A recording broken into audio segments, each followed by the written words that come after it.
Knock knock. Hi, welcome to my haunted corner. My name is Norma and I am your host for Nomina's Haunting Stories. So for today's episode, I actually have two very popular legends that I wanted to discuss with you guys. These actually originate from the country of Mexico. So if you are of Mexican descent or from around that area, chances are you have heard of these. If you don't know these stories, it's okay because I'm here to educate you and to get you scared. These stories are a little creepy. So, without further ado, let's get started. So, the very first story I actually wanted to discuss about is called El Charro Negro, also known as El Tesorero del Diablo. Now, why did I decide to do a story on this? Because the reason for it is because at the end of the day, this story does have a lot of lessons that many people like myself could learn. This story originates back in Jalisco, Mexico, many moons ago. Actually, I was going to say years, but many moons ago. This story starts with a man, a very handsome young man, who originated from a very humble family. His family was actually very poor and barely had enough to put on the table. His family, however, coming from very humble beginnings, already was used to that kind of life, so they didn't mind. However, our protagonist, their son, he's handsome, he's young, he wanted everything. He wanted more for himself. And of course, who doesn't want more for themselves? But he, for some reason, just wasn't content, and he, in his heart, he knew that he would do anything to get what he mostly desired, which was fame. He wanted riches, he wanted to be popular, he wanted to have the best clothes. Now, he was mostly interested in actually he had a high interest in mariachi, and he loved their outfits, he loved the gold trimmings, he just loved how elegant the mariachis would look. So for him, that was like what he wanted to look like. He wanted to look elegant, he wanted to appear like he had many riches, and to him, that's what mariachis represented. So as life goes on, this man, he wouldn't eat, he wouldn't buy himself food, he would try to save up every single penny he had, or peso. Remember, this story originated in Mexico. He would save every single peso to be able to afford the clothing and lifestyle that he wanted. And of course, this is where our story begins, because a normal person like you and I, of course we would try to save. A lot of times we would be okay living that lifestyle, but however, he just knew that this isn't what he wanted. He knew he had to do something, and he wanted it quick. He wanted to be rich fast. So his parents passed away, old age. He was very devastated, and of course he had nobody to lean on. He didn't have any family members, and he had very little friends. So of course there was nobody there to guide him, to tell him what was right from wrong. And then again, he wanted to be rich fast. He decided to summon the devil.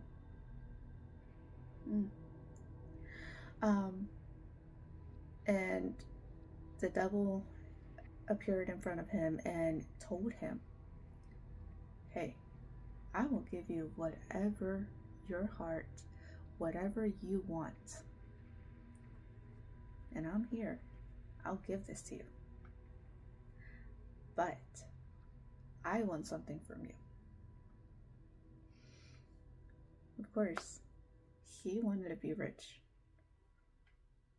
He took that deal. However, of course, when you make a pact like that, you have to read every fine print, and you have to know what you are putting on the table. He didn't realize that this pact that he made with the devil was going to be the end of him. Maybe he did realize, but he didn't think much of it because he has everything he wanted. He became rich fast. He became very wealthy.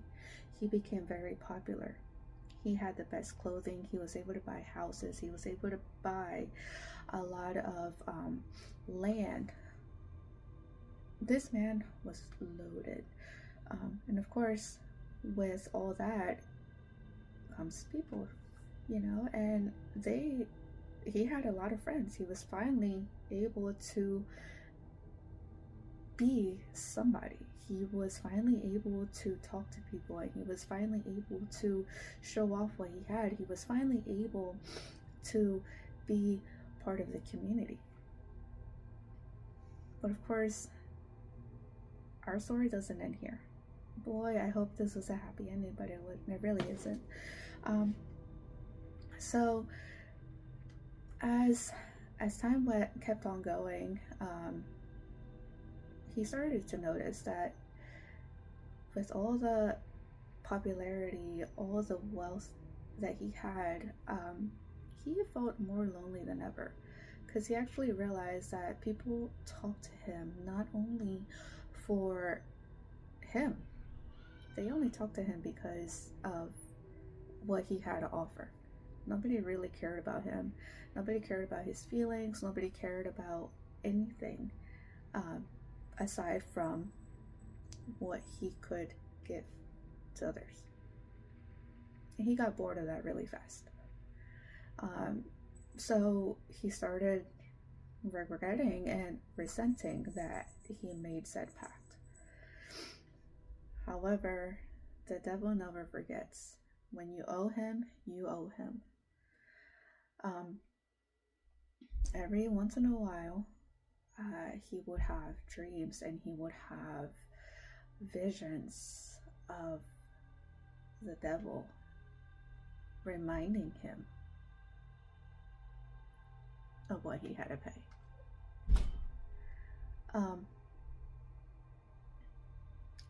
It got to the point where he was not able to sleep anymore. He couldn't sleep without having these visions. He was just so scared. And as his time was nearing, or as he thought his time was nearing, he kept on having these apparitions in front of him constantly. So it wasn't once in a while anymore. It was constant. It got to the point that he got so scared that he actually asked all of his personnel to start putting crosses all over his home, everywhere. And I'm talking from entrance of his home all the way to the very back of his home. He got so scared that he even had a temple, or a casilla, built to avoid any negative energy. He didn't want the devil in his home. And of course, again, the devil never forgets. When you owe him, again, you owe him. And of course, this didn't stop the entrance from the devil coming inside his home. So once he started to realize that he couldn't run away, or that he couldn't actually stay where he was at because there was nothing to stop the devil from taking his soul. He got really scared, so scared that he got up, put on his fanciest suit, grabbed the coins, whatever coins he could find. And it was just like a batch of coins that he had, like whatever he could find, and just grabbed them. Went outside to his stalls, because this man also purchased a lot of horses. He was a big fan of horses. He grabbed his favorite horse. The color of the horse was black. He grabbed his horse and he left. He ran away. He didn't tell anybody where he was going. He just grabbed his horse, the coins that he had in his fancy suit, and he left. He thought that by running away, he was going to hide and not telling anybody where he was going, that he could run away from his deal. And of course, you and I both know that that's not true. So this man kept on riding and riding, no stop. He had no destination. He had nowhere to go. And then, finally, the devil stopped him. And he found him. And he got in front of him and told him, "You will never run away from me. You have something that I want. I gave you what you wanted, but now it's your turn to pay." The man pleading, telling him, "No, please, spare me. I didn't mean to run away. I was just scared. I didn't know where to go. You kept on appearing in my dreams. You kept appearing on the edge of my bed. I didn't know where else to go."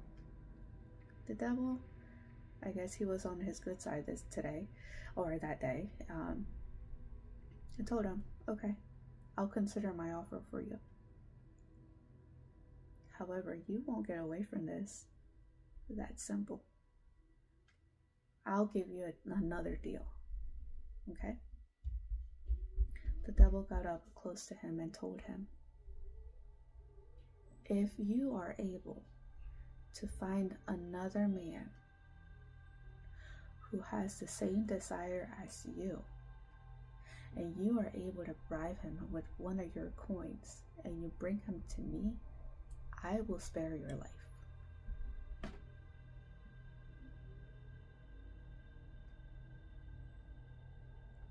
Remember, this man is there by himself with his horse. There is nobody else besides the devil in front of him. And of course, he didn't want to die. He didn't want the devil to have his soul. With extreme guilt and extreme resentment and regret of making the first deal with the devil, he didn't want to die. He was so scared. Fear was running out of his eyes, was running through his eyes. He accepted the deal again because he didn't want to go to hell. And he said, "Okay, I will bring you this man if you're able to spare my life and my soul." And they shook hands. And this is the beginning of our urban legend. This is the birth of our urban legend. Many people have said that he will roam over the roads of Jalisco, Mexico. A lot of people have claimed to see him on his horse. A lot of people who have claimed to have seen him or have heard stories of family members saying that they saw him will always tell you the same thing. This man no longer has a face. His face is a skull, and there's fire coming through his eyes. He is dressed in the best charro suit, beautiful gold trimmings, beautiful horse. You will actually hear him roaming. You'll hear his horse's footsteps. You'll know it's him. With him carries this cold air filled with such energy, heavy energy. And they say that he mostly targets men who are very greedy, men who are lonely, men who desire for more than what they have. So they say, careful what you wish for, because it may just come true. Now, the reason why I wanted to start off with the Charro Negro is, again, because it does have, to me, it has some kind of meaning. You know, you do have to be very careful with what you wish for and who you actually make deals with. And if you do decide to make a deal, you need to be careful with what you're putting on the table. You don't want to run away and just like think, oh yeah, I'm running away forever. No, you know, at the end of the day, somebody has to pay. So the story kind of reminds us of greed can take you to your doom. Greed can take you to your doom. Just like it did to this gentleman. He will never be in peace. And as long as this legend goes on, and many people say that they have heard the horse's footsteps, they have heard, like a lot of people claim to have seen him or know family members that have had made deals about it. Now, I'll be very honest with you. I have been reading a lot of stories, and I know a lot of them are BS or made up stories and stuff, but I have heard of, you know, I made a little bit of research and I've read that a lot of family members back in the day made deals with El Charro. And people who barely were meeting ends, you know, providing for their family, people who were actually having a hard time putting food on their table, people who had a hard time paying their bills. A lot of these people thought that, you know, that by making deals they were able to get away with it, and of course it all goes with the same fate. So, you know, so yeah, so that's that for the Charro Negro. I really want to go back and discuss this topic again. If you guys know of anybody or have any stories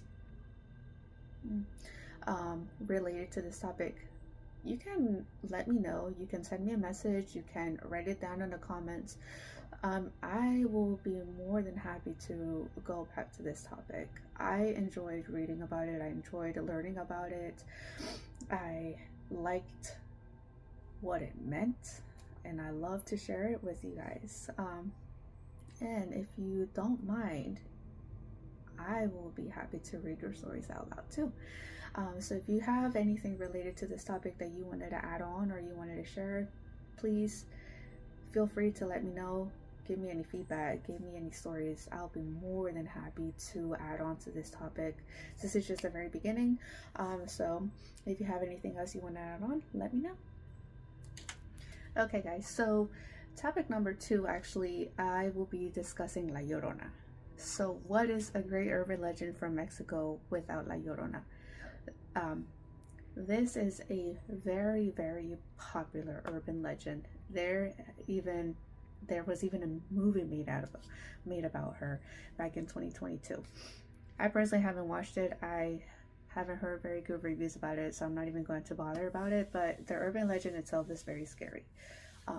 So you don't even have to be Mexican to know of who I'm talking about.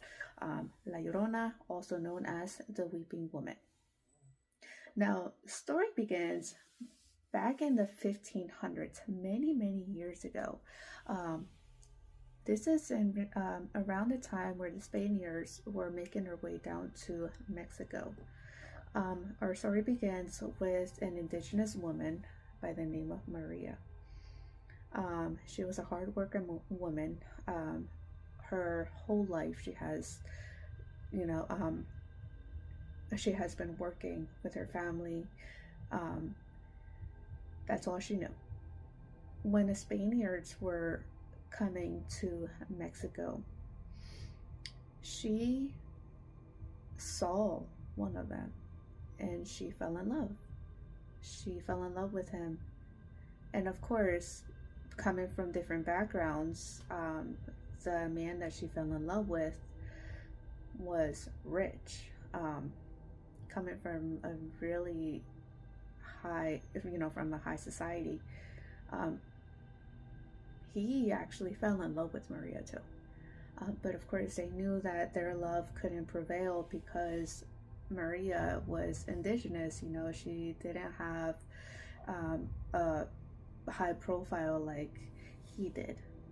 I think his name was Adolfo, or I'm just making it up. I'm not sure. So they fell in love. They had a long affair, and out of that affair, they had 3 children. 3 children. He promised her that he would do anything for her. He promised her a home. He promised her marriage. He promised her love. He promised her the best life she could ever imagine for herself and her children. Now, he did end up buying her a home, or building her a home. If I'm not mistaken, I think he did. Correct me in the comments if not, but I think I read a few articles that yes, he did build her a home.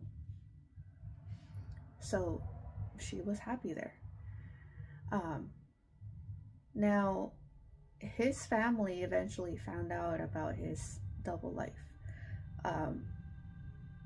And I say double life because his affair with Maria, not many people knew. So he was actually keeping her and his children on the down low, and he would present to his family in Spain or his mom and dad as somebody else.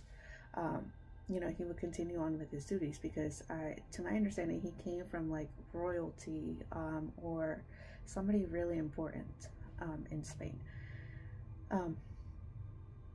So when his parents found out about his double life, they told him, "Hey, you can't do this. You do not belong over there. You belong here. The kind of woman you need to marry is not an indigenous working woman. The kind of woman you need to marry is somebody of your standard, of the same class and status as you. It is not who you have a family with." So, of course, he had no choice. He had no choice, and he stayed in Spain per his parents' orders, married the woman that they picked for him. And of course, the woman that he ended up marrying in Spain had no clue about his family in Mexico or about Maria and her 3 children. So he would make trips down to Mexico, or would make one trip to Mexico actually, and came along his wife. And she would be roaming around the roads or the town of Mexico. I'm not sure what state in Mexico it originated. I should have investigated a little bit better. But she would just roam around the town and just like show off that she was married and she was in love, and I guess he showed her that he was in love too. And she just took that and ran. Eventually, word got to Maria, and she found out about Adolfo marrying somewhere else. And Adolfo um, just didn't know what to do. And in order to get rid of her, so that way he wouldn't bother her, he told her, yes, I married her, and I want nothing to do with you or your children. Leave me alone.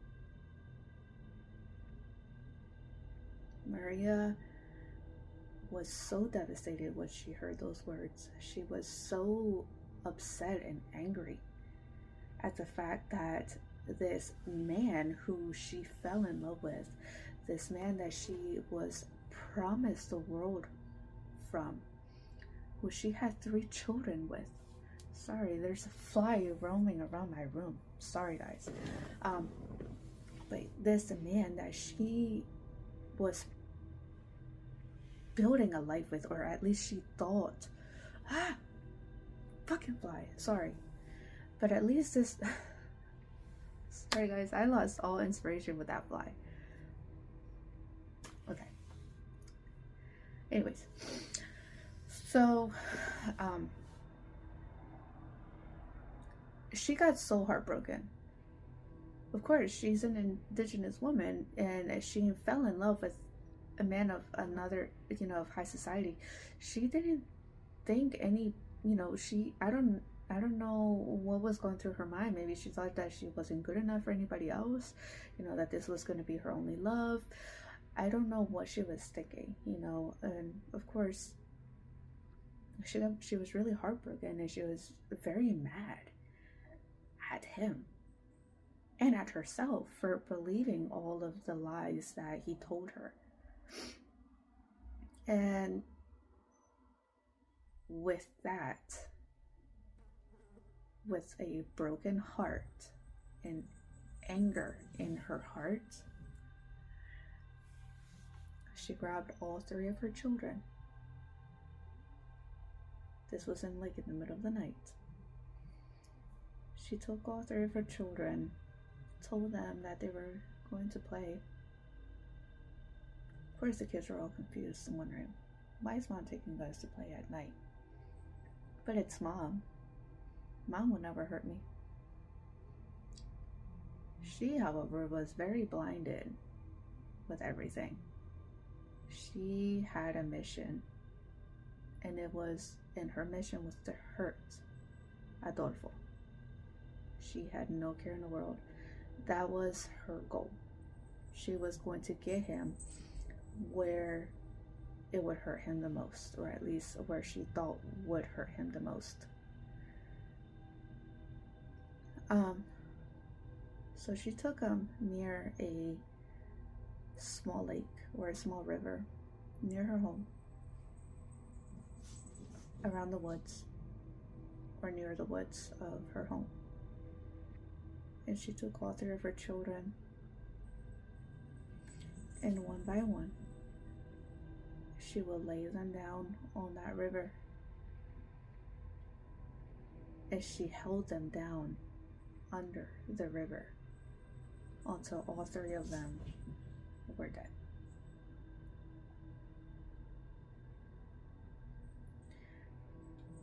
When she was done with all of that, she just left them there. And she let the river take them. She didn't even take them out of the river. She left them there inside the body of water, and the river just took them. And of course, we're talking about the 1500s. There wasn't much technology to help find the children. Once the river took them, it took them.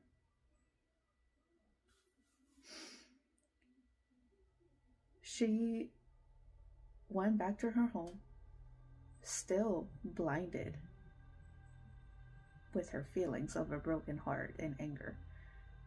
Still blinded by that. It's like it's kind of like she had on a cover, and she had no idea what she was doing. She had no idea what she actually did. And she stayed in her home for 3 days. She didn't do anything. She didn't talk to anybody. Nobody came to ask for her either within those 3 days. When she finally snapped out of it, she woke up. She didn't find her children anywhere. She got very startled and she started looking for them. And then she remembered, oh my God, I took my kids to the river. She went back to the same river and went to the same exact spot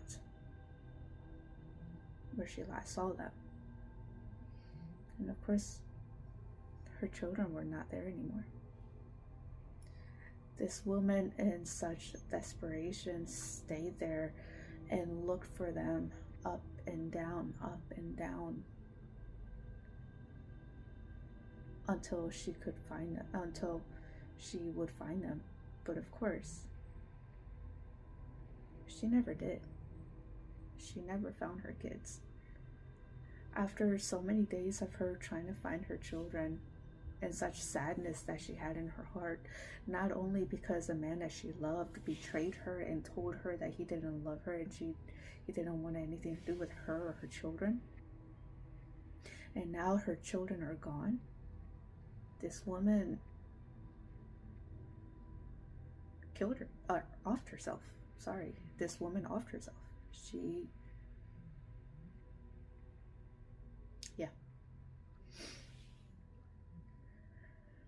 Our story doesn't end there. So then Adolfo, after reconsidering a lot of things, he realized, no, I don't want to keep living this lie I told myself.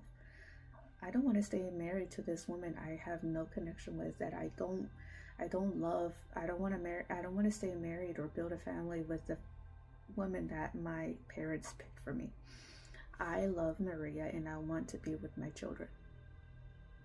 So he actually decided to move to Mexico and stay with Maria and his children. That was his idea. So when he went back to the home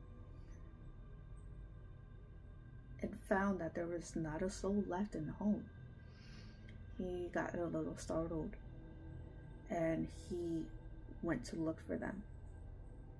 Now there was something calling him where the river was at, and something told him to go over there. Like, you know, when you have that gut feeling of something, you know, where you need to look for something, or you know that something's calling you, like you just have a feeling. That's what he was feeling. So he followed his instinct and he went over there. And to his horror, he found Maria laying near the river, and she was dead. But what about his children? Maria's there, but where are his kids? Where are they? So this man started looking for them. And one version of a story that I found was that he ended up finding his kids. He didn't stop looking for them until he died, and he found his kids while he was dead. One version that I found feeding off of that is that when he found his kids, he went back home with his kids, and they would try to look for Maria for eternity. Now, that was something that I read. Of course, sources unknown, and of course I don't know exactly what happened. I'm just following what that article said, or what that story I read said. Now, legend has it that this woman, Maria, was never able to rest in peace. She has not been able to rest, actually, since that happened. Her soul, because she did such horrible act, her soul was condemned for all eternity. She's never going to rest in peace. To her, peace will finally come, or she will finally rest until she finds her kids. Now, many people will say that they have heard La Llorona, and guys, when I tell you that this is scary, it's scary. When you hear, you will not be able to distinguish her cry for her children. Like, the cry for it is just unimaginable, and it is so unmatched. Like, you cannot for any reason mistake it for anything else. Many people claim to still hear her or see her. Legend now has it that Maria still roams bodies of rivers looking for her children, wearing a white dress and her hair wet, dripping wet. And you'll hear her chant and ask for her children.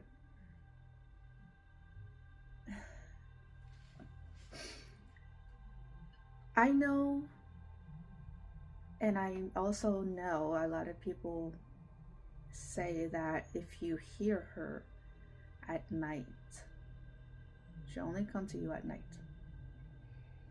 If you hear her cries and it's close to you, or if you hear that she's somewhere near you, it means that she's pretty far away. But if you hear her cries and you hear that her cries are far away, it actually means that she's near you. A lot of people don't even allow kids to go outside at night to play near the rivers. Of course, any parent, common sense would say no. Why would you even allow your kids to play around near rivers or water at night? Who knows? But a lot of people try to avoid that, or even try not to even take kids near bodies of water because of this legend. People say also, and I'll say people because I haven't experienced it myself, and of course I haven't been to Mexico in many years. Of course, it's going to be hard for me to hear about her, but the legend is very real, or people say it's very real. So I'm just going to say people because many people claim, people will always talk about this legend because it is very popular. And there has been a lot of claims and sightings of Maria still looking for her children. A lot of people that have claimed to have heard her or seen her will tell you that the scream that she does is so scary. It will literally cause chills all over your body. And you will start shivering of fear. And you will just feel this cold raft of air. And of course, when you feel cold rafts of air, that's never a good sign. That means that you need to get your ass up and you need to go.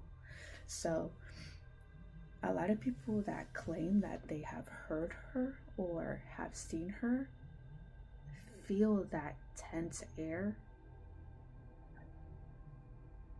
And yeah, there's been a lot of videos on YouTube about this, and also of said sightings. I don't know how real most of them are. I don't want to find out for myself either. I'm not going to go out and hunt for her either, because I value my life, that I don't want to get myself scared. Now, I love scary stories. I love me a good legend. I love getting the thrill of being scared, but that is something I'm not gonna mess with. So that is it for my topic of La Llorona. I would love to come back and revisit these topics at a near future. So if you have any stories or anything that you want to add on to this, if you have any relatives that have heard or have had an encounter with either el Charro Negro or La Llorona, please share them with me. I will be more than happy to read them out loud for you. Of course, if you want to be anonymous, that's also fine. I'll read them anonymously for you. But these topics are very interesting to me, and I love sharing them with people. So that is it for today. If you guys want me to continue doing more videos, actually, doesn't matter if you want me to or not, I will, because I'm doing this as a hobby of mine. I like to hear about scary stories. I love scary stories. I love scary movies.